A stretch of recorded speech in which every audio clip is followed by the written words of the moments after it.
Relationships break down for various reasons, often due to the general psychology of humans.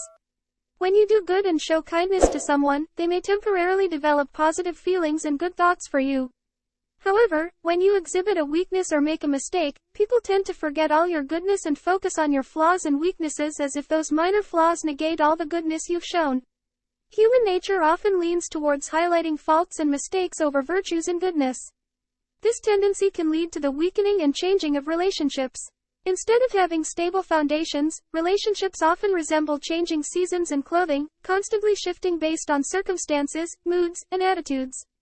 Recognizing this reality, it's essential to acknowledge that environmental factors, timing, and various contexts play a significant role in shaping people's perceptions and attitudes. Life's complexities and the intricate interplay of positive and negative influences on the human mind make it difficult for relationships to remain consistent and unwavering.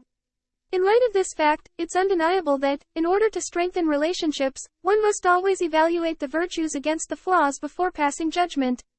Rather than holding on to resentment, ego, anger, or narrow-mindedness, it's vital to maintain a balanced perspective that encompasses opposition, humility, forgiveness, and resilience. This way, relationships can stand strong with enduring stability.